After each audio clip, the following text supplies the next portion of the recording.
yesterday's show. It Thank was. you. And I was like, oh, she looks so good.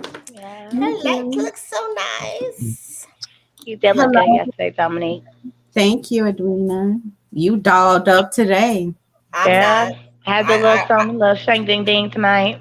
I was at home. I was at Thank you, Dominique. homecoming. You look gorgeous. I was at Thank you. homecoming. Um, Tell me why this little boy was like, Bobby, that's your mom? And That's my shirt, funny. I don't know if you Mm. saw, but my shirt actually says mom on it. Okay. Yeah.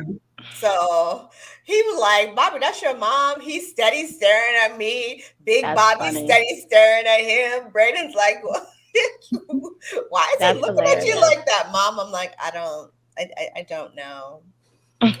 Too young for me, sir. Too Well, young. welcome to the new segment of Real Chill Conversations. Please subscribe to Yay. our channel and comment down below because today we're going to have some good and bad kind of news. So, first of all, we're going to start with the Palma volcanic eruption. And I did wanted to show a clip from that because they're going through it right now. Yeah. So let me try to share my screen today. Hopefully y'all can see it and we're going to talk about it. Let me know if y'all can hear too.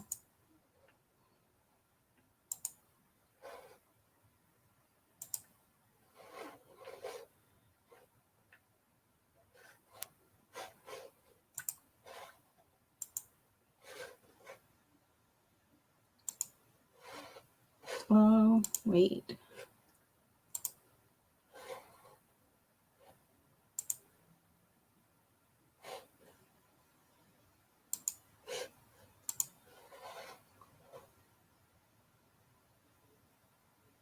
Are you all able to see my screen? Yes, I can see it, Dominique. Yeah. Can see it. Can you still see it? Yes. Yes. Volcanic explosions spewed red-hot lava high into the air on La Palma on Saturday as a new vent opened, forcing the Spanish island to close its airport. The Cumbre Vieja, which began erupting last Sunday, is entering a Are you all able to hear it? Yes, ma'am. Yes. Good. new explosive phase. It has spewed out thousands of tons of lava, destroyed hundreds of houses, and forced the evacuation of nearly 6,000 people, though no fatalities or serious injuries have been reported.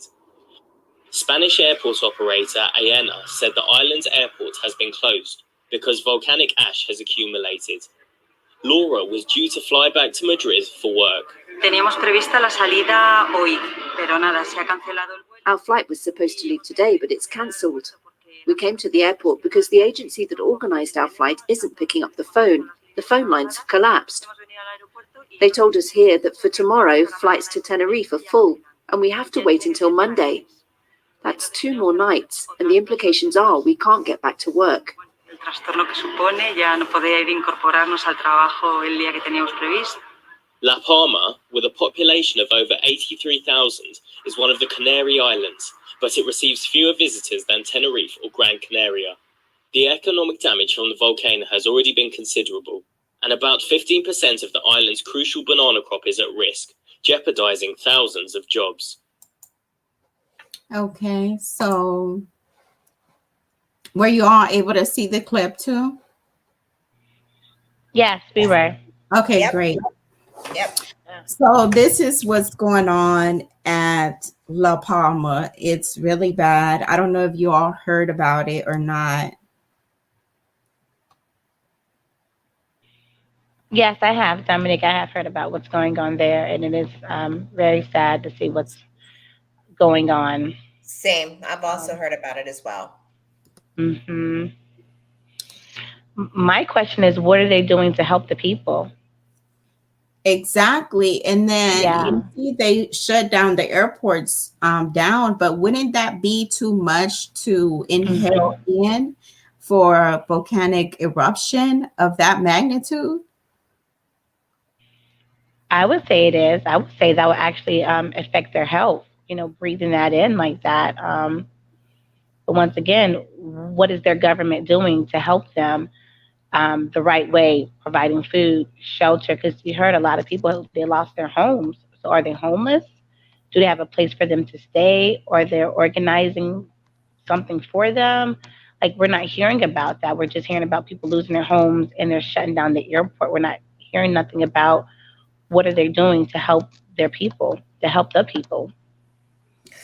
They need to be putting plans and measures in place that will get their folks to a safe place, a place that is cool and away from the heat. There's a lot of noxious gases and things like that that you Mhm. wind up breathing in, even if you aren't close enough to the heat to feel a burn type sensation. It's not as is not as far off from having smoke inhalation. So let's say you were in a house fire and you're not really near the heat source, but there's so much smoke and carbon dioxide and carbon monoxide and all these other, deadly chemicals that wind up burning your lungs and the lining of your throat and things like that. Right. That's what they need to be focusing on, especially with people that have breathing issues already. If you're asthmatic, I mean, that's going to trigger, a complete and total asthma attack. And then do they have the resources and then medications available to treat that? If you have chronic, pulmonary disease, COPD, if you have that need the BiPAP machine, like do they have those available? I understand the reasons and certain aspects of why they shut down the airport, but they need to put provisions in place so that they can make sure that these people are staying cool, that they have access to medications, that their breathing and all that is being monitored, and they need to be taking care of that. And I always assumed that the old school way of taking care of things was when they were building the bunkers and everything was underground and you would go to the nearest school or the nearest high school or the nearest evacuation site. I would think that there would be that already put in place, but it seems very discombobulated and that there is actually no plan, which is frightening. You know what I'm noticing, Brenna? A lot of the governments they don't have plans set into place with anything. Just look at what's going on in the United States. Look what's going on at the border right now. We can talk about the border, how there was no plan there, and now you see them getting rid of the Haitians and Mexicans, but not so much, but the Haitians. And it's just horrible how there's no plan set into place. Once again, I'm going to pick it back on what happened in Afghanistan when Biden decided to take the troops out early. There was no plan put in place. It's like, for anything, a natural disaster or something that's already been in the making, there's no plan. It's like nobody wants to take responsibility for anything. It's like the people have to figure it out on their own. And that's not how it's supposed to be. We elect these people to stand for us, be with us, support us, guide us, and we're not getting that at all. True, true. And I'm gonna show y'all a scientist that actually, because there's a lot of talk, especially with this Cumbre Vieja. He kind of like said that it could cause a major tsunami. So I know the mainstream media is not talking about this. I don't want, this is not a fear mongering thing or anything, but we're just going to listen a little bit of why he said that. Okay. And I just want to play it here. I see that I'm still sharing the screen.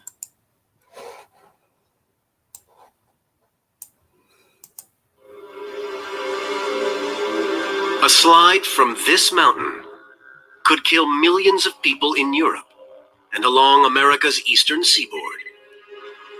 Some eminent scientists warn that it's purely a matter of time till it happens.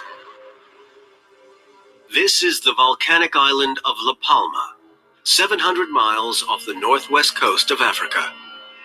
It's a newborn baby island, barely past its 4 millionth birthday, created in the last stage of what geologists call the rock cycle.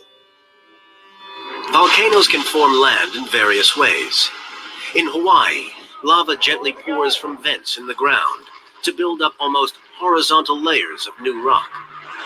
But elsewhere, as here on La Palma, more violent eruptions build steep-sided cones with surrounding layers of thick ash.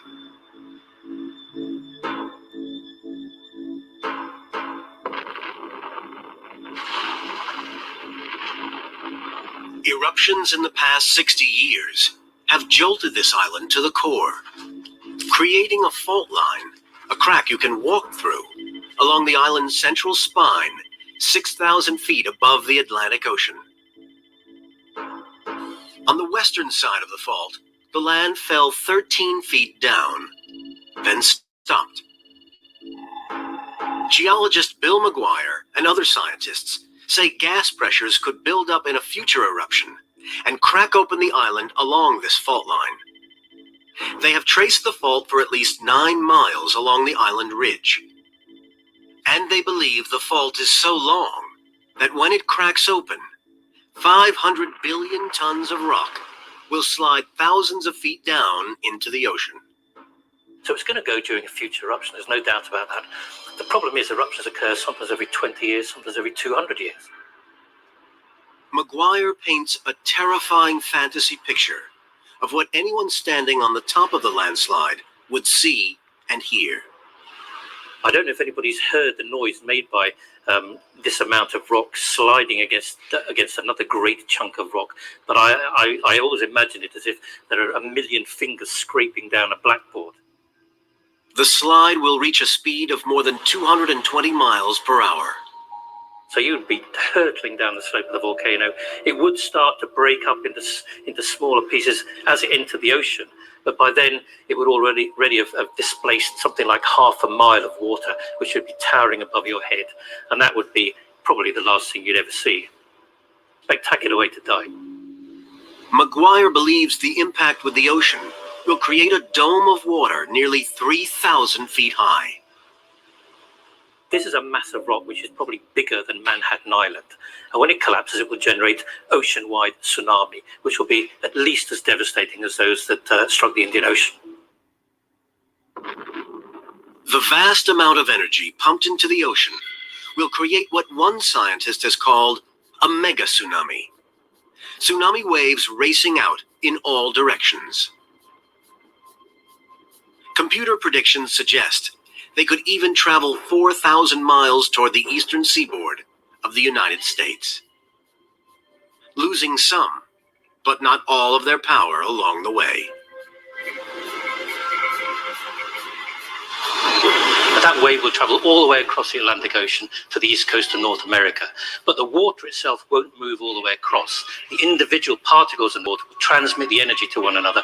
And we can demonstrate that quite nicely on a pool table here, where the energy from this first ball I'm going to hit is transmitted through all the others to the last one. Just as energy moves from ball to ball, so the landslide energy transfers from water particle to water particle across the ocean. As the landslide's energy approaches the coast, it builds up into a massive wall of water. These deep reds and blues are computer predictions of waves 100 feet high and more. The level of destruction is difficult to quantify. It is going to be enormous, there's no doubt about that. If people are still in the cities when the collapse occurs, you may be considering millions of casualties. So I've been hearing, I shared this because I've been hearing, a lot of people talking about it. So that's what made me share it, because I wanted to see and I wanted to educate myself what was the reason behind of why people were actually talking about it. So this was talked about long time ago. And it's right there at La Palma. So it looks like this is a very dangerous situation here. It's a frightening situation. I mean, if you look at just the geography and then the simulation with the map and how close along the Atlantic Ocean coastline this thing comes, I mean, it's right up on the Atlantic side of the ocean. Not as much on the Gulf side, but definitely the Atlantic. And unfortunately, that happens to be where we all reside.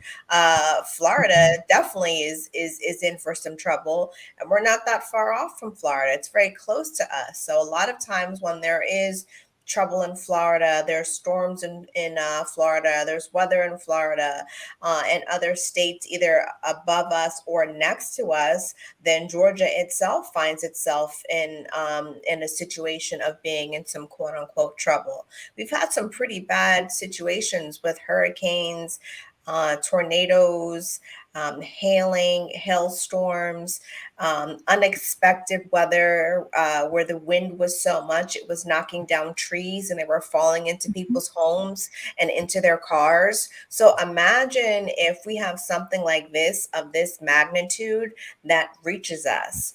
And the other piece of information that's really significant is that, they're talking about this being from a quote unquote baby rock process from 4 million years ago. Exactly. And we've been talking about, the climate and, climate control and needing to do, better for our planet, because our planet is going to retaliate in ways that are going to be devastating. And we're seeing the effects of that right in front of us, right before our eyes. That's so true, Brenna. And like you said earlier, Dominique, this is not something to scare people or No. to be fearful. I feel like it's like a warning, a wake up call, so we can know how to prepare. When you see the signs, you need to go ahead and start preparing yourself, preparing your family for things like this. So I would say don't be fearful. Let's just take this as a warning and a wake up call. A lot of stuff is happening in the world today that we all need to wake up and just say, hey, we all need to wake up, pay attention to the signs and look up, because there's a lot of stuff that's going on, not just with volcanoes and hurricanes. There's other stuff that is going on in the world today. So. Yeah, and stay informed, because I just find it real odd that the mainstream media, just not reporting of what's going on over there. And I mean, that's what they should do. They report on everything else. So it's kind of. And you have a good point, Dominique, because I was thinking about that this week. I was like, a lot of stuff that they should be reporting on, they're not. And it's like it's right now blackout. It's like it's a media blackout. Well, they're reporting about what's happening at the border. And I feel like now that they want to report about what's happening at the border, they're trying to take our attention off of what we really need to be focused on. You see what I mean? Like this week, they've been, I guess, posting this picture that's going on social media about a Haitian guy that's running. Let me show you, because I have the video. Okay. I can run the video. Okay, run the video. Okay. Massive crowds of people living in this makeshift migrant camp beneath the Texas border bridge slowly starts to thin. New questions about the response by authorities as images surface of Border Patrol agents on horseback, appearing to use their horses' reins like whips to turn migrants back to Mexico. The agency calling the use of horses a tool to keep agents safe. The White House denouncing it. I don't think anyone seeing that footage would think it was acceptable or appropriate. Some 10,000 remain in Del Rio, most of them Haitian, down from a surge of nearly 15,000 over the weekend. Federal authorities have already flown hundreds back to Haiti, busing.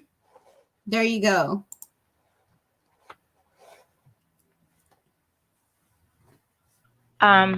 Exactly. That's what I was talking about. And if you go back to all our videos, Dominique, for the last couple of weeks, I have been Mm-hmm. saying over and over again, there's a crisis at the border. There's a crisis at the border, and that our vice president, she needs to get there. Nothing happened. She's still not there, by the way. Um, and all of a Wow. sudden, they want to show these pictures of Haitians and people on horses, and it look like they're getting whipped, like slavery days. That's what it looked like to me. I was like, oh my God, this is horrible. Yeah. Nobody should be treated like that. Nobody. Exactly. And so this is just me because it's how I think. I said there's something that's behind the scenes that's going on. Okay. Now, how I was thinking about this situation is they're trying to make it as a race war. Hear me out. Hear me out when I say this. We haven't heard anything about like Black Lives Matter or since last year, marching, protesting, and all that. And then all of a sudden, they want to plaster this one picture of a Haitian guy, a Black Haitian guy being whipped. That's going to start an uproar in any community, especially the African American community, because it looks like Haitians as Black people are not welcome in the United States. You see what I mean? And Correct. so I felt like the media I was like, maybe, wait a minute. I feel like they're trying to start a race war because it hasn't been like that lately. It's been radio silence. So why haven't we seen anything about, once again, I've been preaching about the crisis at the border. Why we haven't seen the images about any Hispanics, Mexicans? You see? But they zoom in on a Black person getting whipped and run down with horses. On top of it, there are Hispanics too being run down with horses and the whips were, I guess, being at them as well. They didn't show that. So right now, people are upset. Oh my God, they don't want Black people, Haitians in the States. Let's protest again. You see? They were talking about that on the radio. That's how I view it. I mean, there's definitely a significant problem at the border. We definitely need to have stronger leadership, better leadership, and leadership that's committed not to just the betterment of the United States, but also, helping all. I mean, I thought that was part of what the United States was And supposed to be that's what I'm about. trying to say. Exactly. That's all I'm trying to say, Brenda. That we were supposed to be that country where if We're you not no needed more. help, then you could come here and we would make sure that you got that help. I mean, things have been discombobulated and been in disarray. And I've seen the tears and I've seen the frustration and I've seen the comments and I've read the stories since Haiti's president was assassinated. And it seems like Haiti had been asking for help for a very long time. They felt like a quote unquote sneak attack or assassination was looming around the corner, and it definitely had been looming, and and it happened, and it shouldn't have. Exactly. It shouldn't have. There's no reason why that man shouldn't have been. That man should have been taken out at his home, at his private and residence. That is true, Brenda. How all that went down, that was just awful. But going back to what Dominique just showed us, why they couldn't just let the Haitians, I guess, come in one way without having all the media like that. The media hasn't even been there. All of a sudden, the media wants to show up. You see? They've been too scared. They've been too scared to go. They've been too scared to go. But the thing about it is, listen, now they want to come. They should have came in the beginning, really in the beginning. Like, now you want to come when there's so many people there. Now you should be scared to come. You shouldn't be coming now. That's all I'm saying. Why come now? I've been saying this for weeks. You go back to all our videos on Saturdays. There's a crisis at the border. There's a crisis at the border. What is our vice president going to do? And then she made an announcement. Oh, that's so horrible how they're treating Haitians. So what are you going to do about it? I mean, it's a humanitarian crisis for sure. And they need a lot of help. you know, like they don't have food or have, you know, they don't have, some of them don't even have any shoes. So Supplies, exactly. water, just the essentials, diapers for the kids. I mean, again, I mean, if we can send planes and we can send food and we can gather all these people to fill warehouses and warehouses and warehouses and load up these planes and send a relief to Puerto Rico. And we did that. And I'm saying we, as in like independent American citizens, got together and rallied together and made that happen. That wasn't because the government got involved. That was because private citizens that are fortunate enough to have access to private planes and large planes and warehouses and things like that Right. were making these trips, these volunteer trips into Puerto Rico to help after that devastation. You know, FEMA was, if I could tell you, I mean, I want to say so much, but I don't want to jeopardize any type of situation. But let me just say this. My sister worked for FEMA for a good many number of years before moving out of the country just a couple of months ago with her family for another project. And FEMA, which was supposed to be offering assistance to the United States, all of its territories, all of its properties, anything associated with the U.S., any type of crisis, FEMA was supposed to be stepping in and FEMA was supposed to be responding and helping out. It was FEMA that came in and wrote that bill that then allowed for the additional supplementation for the pandemic unemployment insurance when all the other states ran out and said, we don't have any money left. We don't have any money left. Then FEMA stepped in and said, hey, we'll give you a loan for, or we'll give you, you know, this amount, and then you distribute it to your folks. So any of you that may have received that payment back out in, I forgot what month it was, but it was a couple of months ago, that came from FEMA.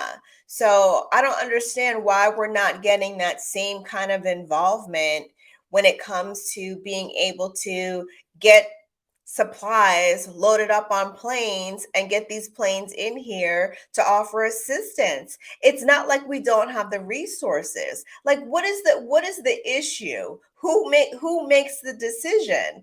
And if the decision doesn't have to Congress and the Senate, they but make the decision. if if you and me, if me, you and Dominique can raise awareness and we can say, hey, we have access to a plane that's going to leave from Peachtree DeKalb Airport with water, with diapers, with canned milk, with cereals, with, you know, with foods that are going to help sustain these people in terms of crisis. This is what we're going to bring you today. And then tomorrow we're going to come back and we're going to have blankets and we're going to have air mattresses and we're going to have all these things.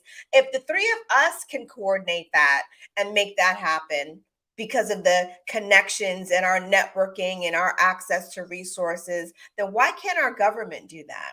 Exactly.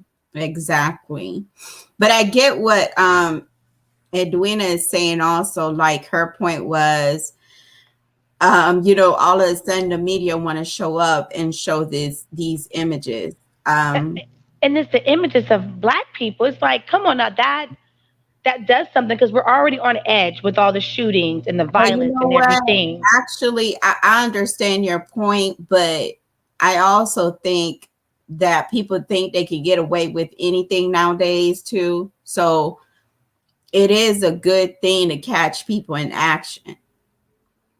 So I do think that is the good part about it. But I see what you're saying in your point about that as well. You're talking about the guy that was on the horse? Yeah. Okay, hear me out. Was he wrong for having that in his hands? Absolutely. but sometimes you may take a picture of something and it may not always be what it is. Oh, You see what I mean? I think they admitted it to it, right, Brenna? Okay. Yeah, Yeah, they If admitted they it. admitted it, that's fine, because I already said it was wrong for them to have it in their hands. but But they I said know it how was the like some media, type of protection or was hyping something. it up. What I don't like is how the media was hyping it up. They made it seem like we're in the slavery days where they're just being beat and chained and hanging from trees. That's what I didn't like, because that's going to start an uproar in certain communities, because we're already on edge when it comes to certain things like that in the first place. Second, how I feel about Haitians and Mexicans, Hispanics, anybody illegal coming over here, I think it should be a protocol. We have to know who's coming in the United States, because at the end of the day, hear me out. Us as taxpayers, we have to take care of everybody. You see? Hear this If, out, because I okay. understand your point. However, I'm not going to say that this is just immigrants just coming in, Yes. because a lot of times, whether we want to believe it or not, it's really hard to cross borders, y'all. Oh, I know. I have It's family that lives really overseas. hard. And I understand the process is hard. I have family that lives in Dominica, so I understand the process. But But listen. okay, I'm saying, like, even the Mexican and United States border, it's really hard to cross these borders, y'all. When I went to Mexico, they went to the 100th degree. My car, they did all of it. It wasn't They nothing they didn't do. They on took me top out of of the trains. car. They on top of trains. They losing their life because Tell they you, riding on top of trains. there's somebody in the inside helping these people too. And I'm sorry to say it, but I'm going to say it here, because when I went to Mexico, I was car was scanned with an X-ray. Okay. I was taken out of my vehicle and I was searched from head to toe. So for people and the kind of security we have here in the United States of America, it's just, it has not registered in my head that all of these people just come and they think of this master plan to get in the United States of America. I don't know what's going on, but it's more into that. It's definitely and more that's to all that. I'm saying, Dominique. You have Yeah. that's what I'm saying. It's something behind the scenes, and that's why I said the government, whoever you want to say, the media has took their attention off to what we really need to be focused on and just bringing it back to the border. They don't want the truth to come out. But I feel like there's protocol, there's steps. It needs to be a plan. Like I said earlier, there's no plan. They have people just sitting at the border, living under there. What is plan B? And I have been saying that in all the other videos. So we're just gonna let them sit there, and then more is gonna come, and then more is gonna come. I saved this for now because we gonna go back to Mr. President, because I wanted to talk about it. Please do. I wanted to talk about it, but even Brenna actually made what episode was it, Brenna? I don't remember the episode About number. how far they will go. So now Yes. we're gonna talk about this vaccine speech. You know what I'm saying? Like, Yeah. we gotta watch this, because I wanted to play this last time, Edwina, but I was not no one was able to hear it. So now I'm Yeah. No, this is perfect. Work we have left to do. And it starts with understanding this. Even as the Delta variant 19 COVID-19 has been hitting this country hard, we have the tools to combat the virus. If we can come together as a country and use those tools. If we raise our vaccination rate, protect ourselves and others with masking, expanded testing, and identify people who are infected, we can and we will turn the tide on COVID-19. It'll take a lot of hard work. It's going to take some time. Many of us are frustrated with the nearly 80 million Americans still not vaccinated. even though the vaccine is safe, effective, and free. You might be confused about what is true and what is false about COVID-19.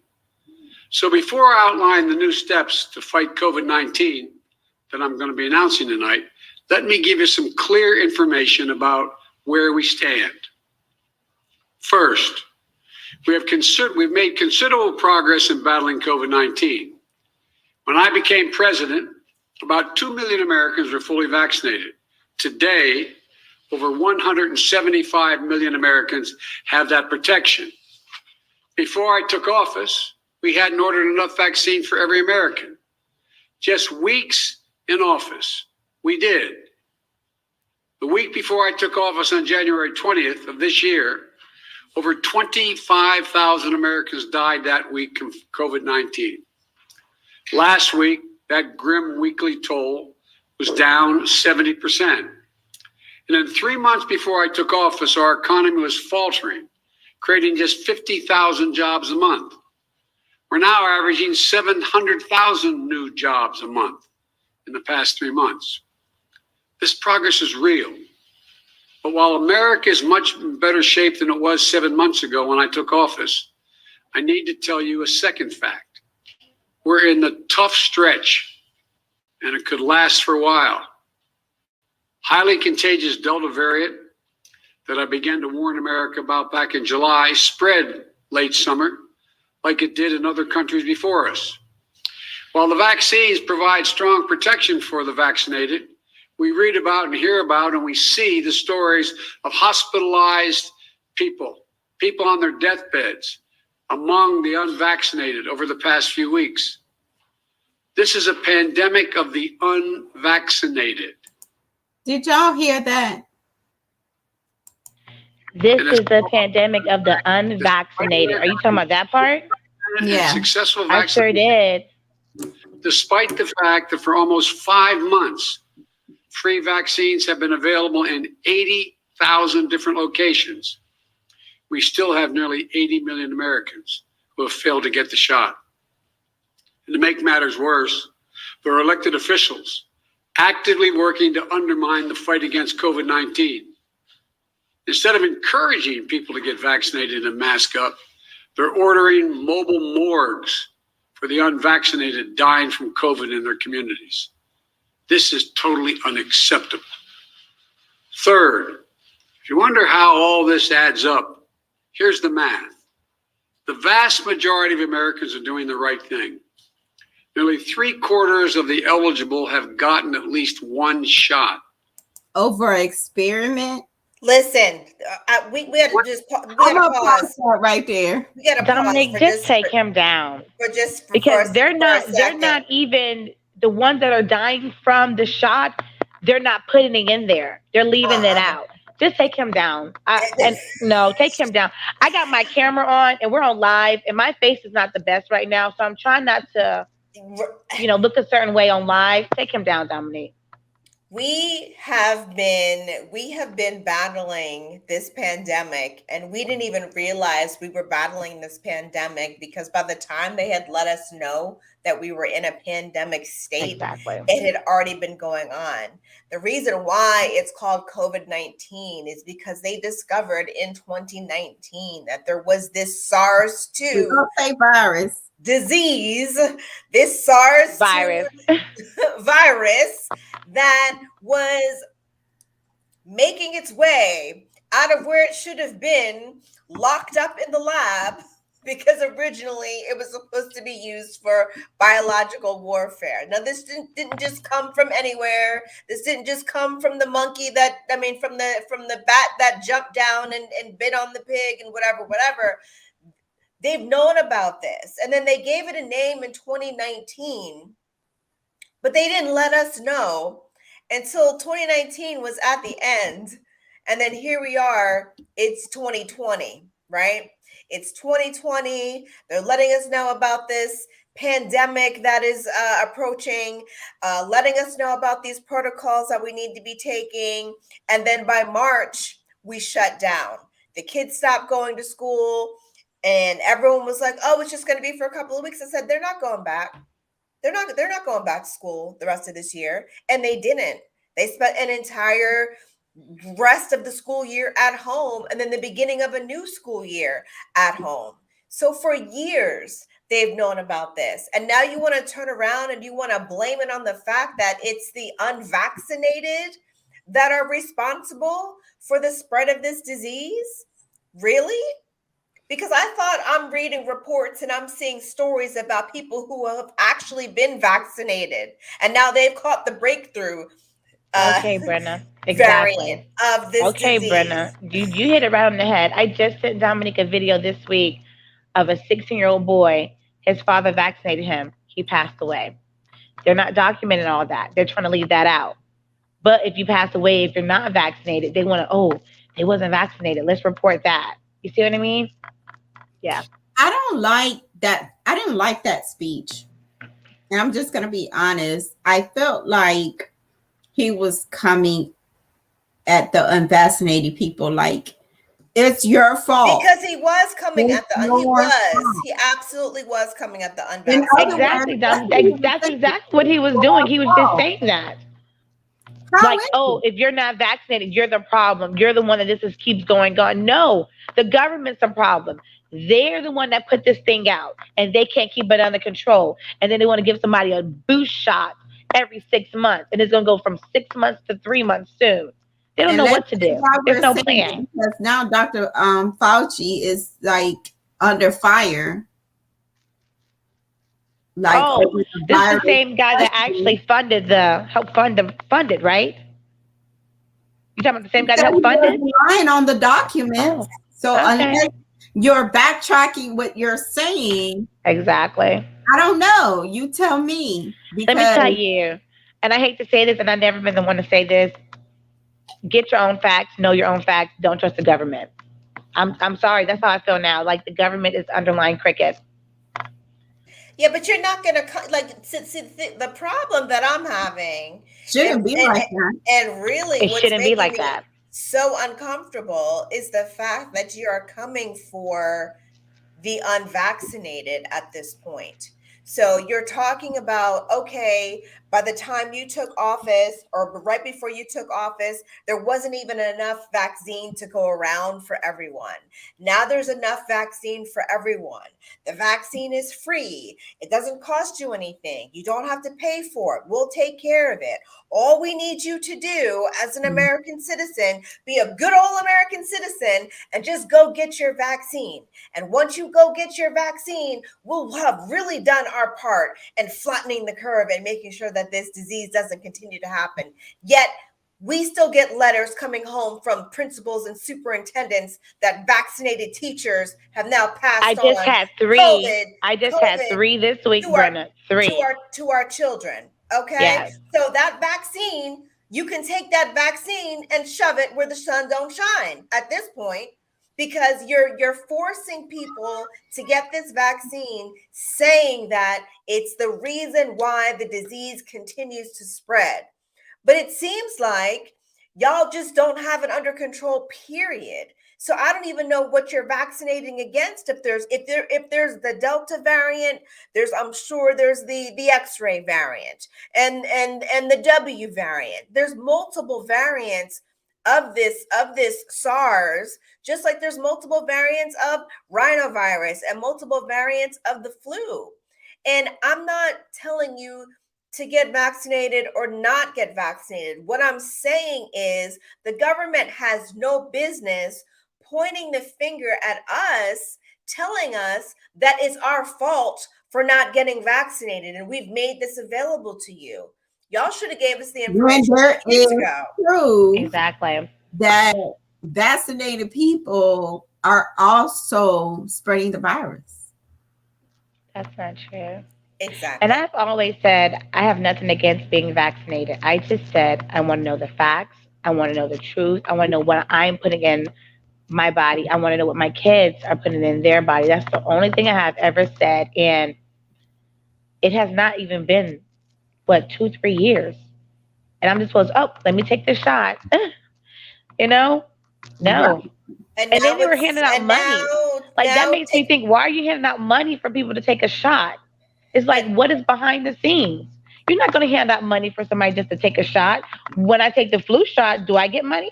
No, I get a sticker. That's it. No Now we money. got to take the shot, though. We got to take the shot, and then we got to take another shot. Exactly. And then we got to take another shot, and then you got to keep up with your shots. And then if you haven't kept up with your shots, if per their records and per your vaccination sheet, can you imagine that every 6 months putting that in your body and just outcome? You know, on top of everything else you put in your body.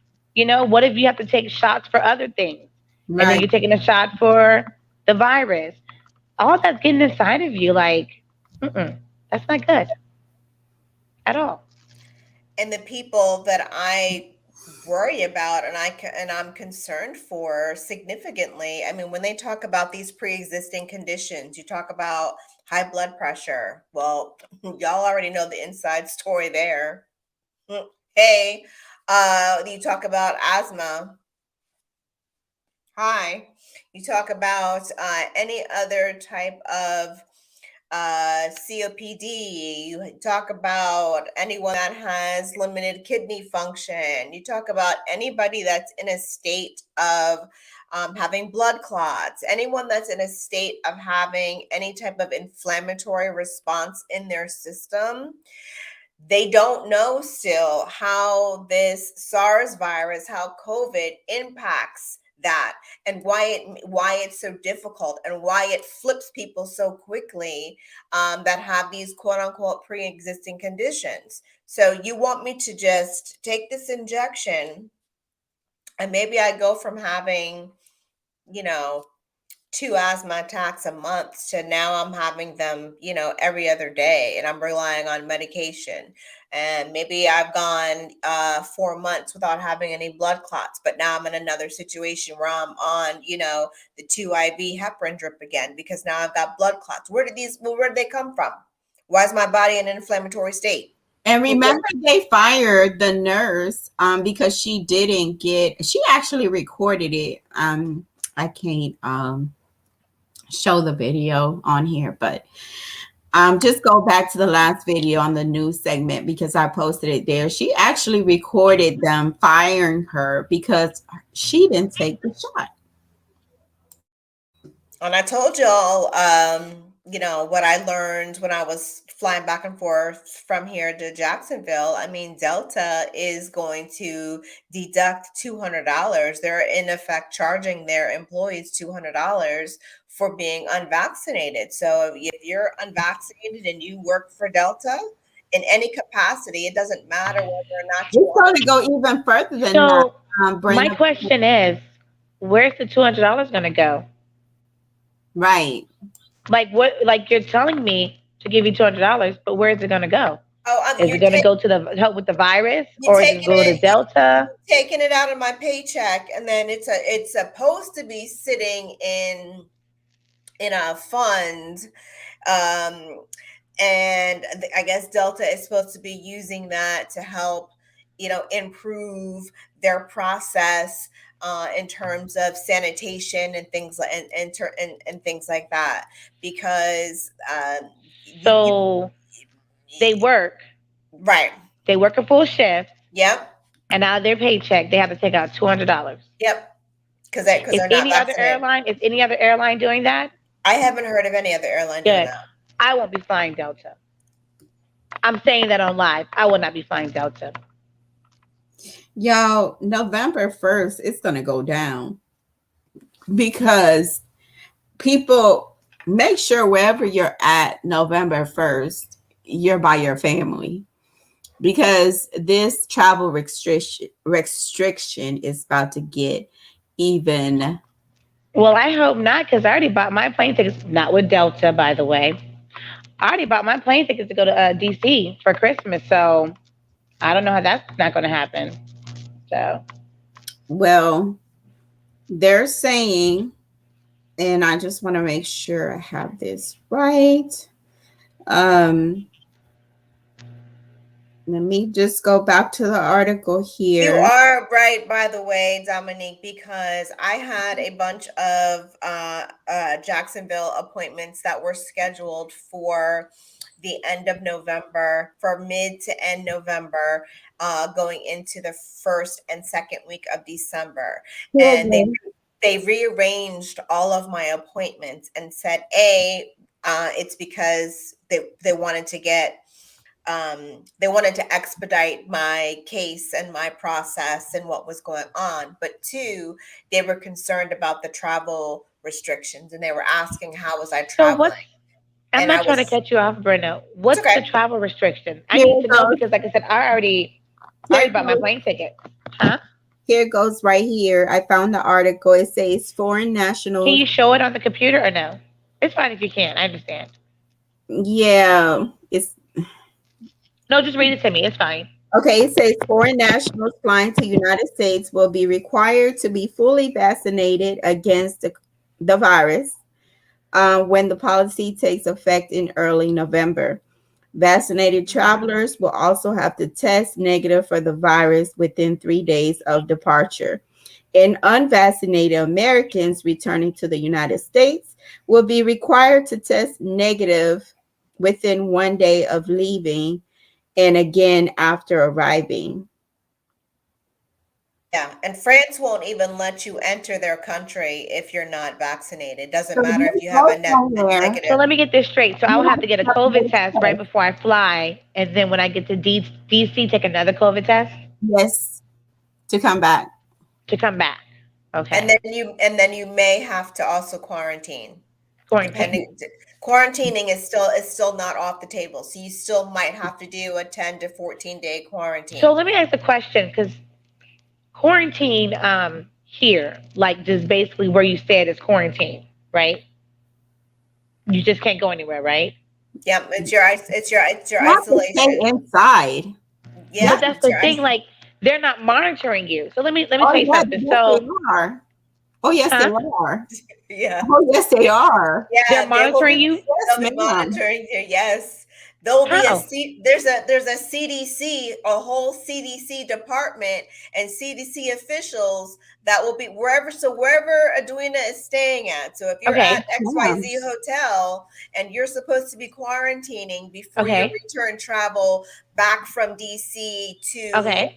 Atlanta, if you're at XYZ hotel, that's where you need to stay. So Okay. your And they're gonna have meals, somebody there 24/7 to make sure you stay there. that's right. So Okay. if you attempt to leave, then someone from the CDC that is then going to arrest you. Yes. Okay. No, I just wanted to make sure because I know my mother just went back, and they have a certain hotel from the airport straight to the hotel. They can't go anywhere, and they have around the clock security. And every day, for the last 8 days, she's been taking a COVID test. That's how it is when you go overseas. Like you have to stay where Yes. they tell you to stay. Yes, exactly. So that's why I was like, how are they going to do it over here? They're going to monitor everybody that's traveling because that's a lot of people. It's a lot The of CDC have enough people to do that. And now if you don't have your vaccine and you're traveling into the United States of America, you have to get a vaccine. Yeah, well, I'm not going overseas. I'll be traveling the States. but it's going to the You see where trickle it's down going, effect. though. Do you see where it's going? Yeah, it's gonna. Oh, I see where it's going. It's going to be go where here. either you get the vaccination or you won't buy groceries. Can I say that? Yeah, that's what's going. It's pretty much. Yeah, pretty much. it. Oh, you won't have a job. You won't buy Right. groceries. You won't be able to get gas. Right. Yeah. No, you're not going anywhere. Yeah, we're not going. I'll be confined to the house. Yep. Yep. I make sure I got that one person who get that vaccine. You're gonna be on a list. You're gonna be on a list of the non-listeners. Girl, the government's trying to purge people. Let me not say that on live. You know the movie The Purge? I do. They're trying to purge people out. Like at least the purge is only for one day. Like, okay, man, they're trying to purge us for months. Like I'm tired, y'all. This has been 2.5, almost It's 3 been too long. years. We almost 3 years into this nonsense. It's almost 2022. 3 years, and guess what, Brenna? Still no plan. It's still no plan. I really don't want to plan. see how this turns out. Y'all, Still don't plan. who flying the plane? Who I don't flying the plane? Is We it on autopilot? Like who flying the plane? We are, The pilot done and we're jumped hanging out. on by one wing. We're flying the plane. The pilot done jumped out with his parachute. He done left Okay. He's 2 like, this hours is too much. This is too 2 much. hours ago. So we just sitting there waiting on our peanuts and our pretzels. Pretzels. Hey, and my coffee. I like the coffee and biscuits. And the coffee. Okay, look. Okay, now I do like Delta for that. They got the good biscuits. Other than that, I'm not riding Delta. That good biscuit. Like, you want a cookie? Yes, I do. I would love a cookie. Yeah. Can I have extra? Because I have kids. I know. Kids want the cookie too. And I don't even give it to my kids. I'm like, hey, can I get it for them? And I end up eating it. And then you want to be no. It's so good with the coffee. That's what I just said. It's good with the coffee. Yeah. It's a whole snack. But seriously, I mean, it's who's flying the plane, right? Nobody. Because the co-pilot is knocked out at this point. The pilot has said, I don't think there's very much more I can do here, so I'm out. And then we've got others that are making suggestions and recommendations and trying to state what we need to do so we can get back to what life was like before COVID. But I mean, if you think about it, just process for a second that we are almost, it is almost 2022. We are near the end of September, which leaves us October, November, December. We got 3 months, y'all, of the rest of this year. And then we're in 2022. And then that's going to put us at year 3 of when this craziness hit the fan. And y'all, just I do want to say also, like, pay attention to what your kids are eating in school, because I did receive an article that says cereal for lunch. Gwinnett School says supply chain issues. Like I showed y'all on my other video, every time I'm going to the store, the food keeps getting lower and lower. So it says Gwinnett schools say supply chain issues affecting school lunch menus. And this is literally what was on, I don't know if y'all can see it. Wait. Can y'all see it? I see your phone, but the screen is so bright it's hard to read what's on your Okay, screen. let me see if I can pull it up. I'll let y'all know. Yeah, like cereal for lunch.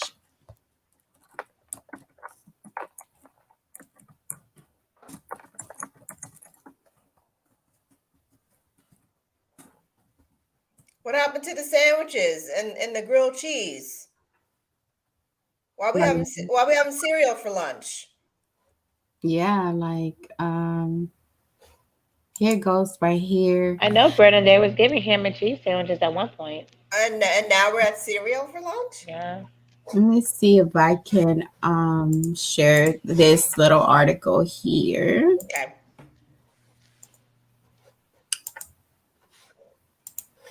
Share.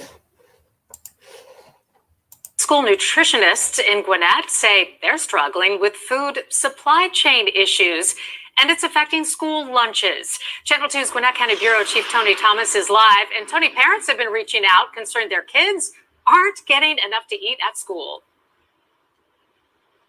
That's right, Linda. You know, as parents, you're pretty used to hearing complaints from your kids, but here in Gwinnett, a lot of those complaints are coming in right after lunch. Here's one from a son in a middle school to his mom this week. Can you check me out since this food ain't enough? Gwinnett school leaders admit they're having issues and they're asking for patience. He said it's a really small amount. Mariana Masangova says her middle schooler has been complaining about the school lunches ever since classes began this fall. She says he comes home hungry and her frustration grows. We're in America. We're not in Cuba. We're not in China. School leaders admit they're having, quote, extraordinary challenges right now. The district posted on social media. As a result, GCPS's menu offerings will vary from school to school and may not reflect the planned menu as we use available resources. My problem is I just wanted to know. Mother of two Julia Paget says one of her sons sent her this picture Tuesday. And he said, no, this is for lunch. And I said, did they offer anything else? Did they give anything else? And he said, no. Let's make sure, is this going to be an ongoing thing or not? School leaders say, quote, they will always offer delicious and quality meals and are asking for patience. Mariana's son let her pack his lunch now, but with one stipulation. But can you pack for some of my friends as well? Now, Gwinnett school leaders say that cereal for lunch situation was isolated and, quote, inappropriate and has been dealt with. Live in Gwinnett County, Tony Thomas, Channel 2 Action News. And Y'all, the little baby said this ain't enough.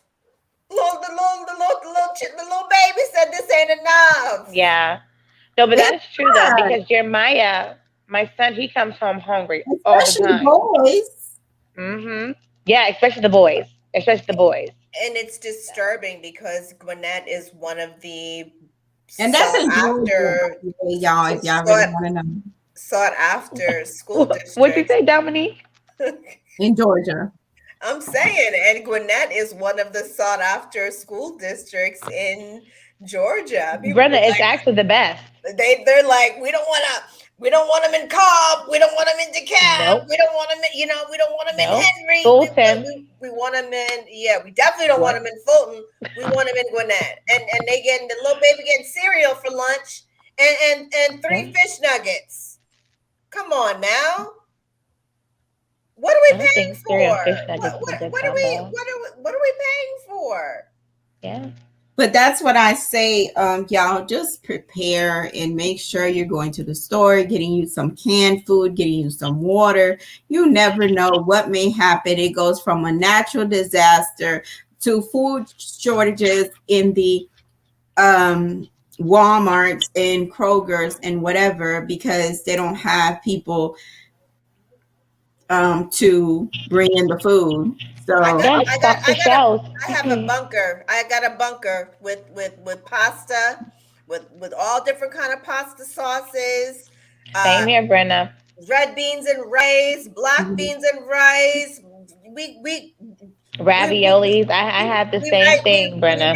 We riced out over here. So I mean, it's literally getting to be that point where it's like, okay, we're gonna have enough of this.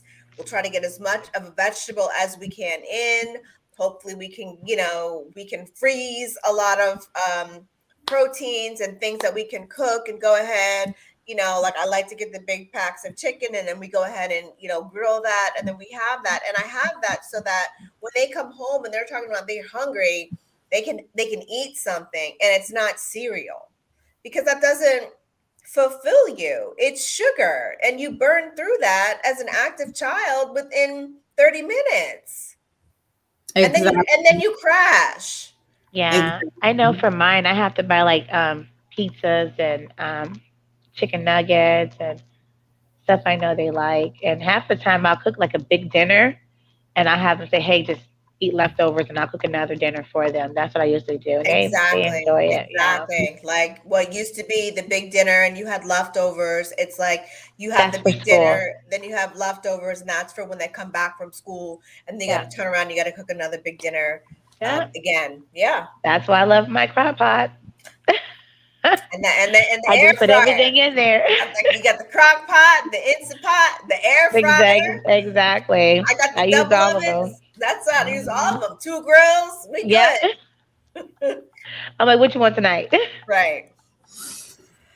All right, y'all. So y'all had anything else? That was I did say we had good news. The good news is that Real Chill Conversations will continue on every Friday at 8 p.m. Eastern Standard Time. So make sure that you subscribe to the channel, like, share, comment, and we'll definitely comment back.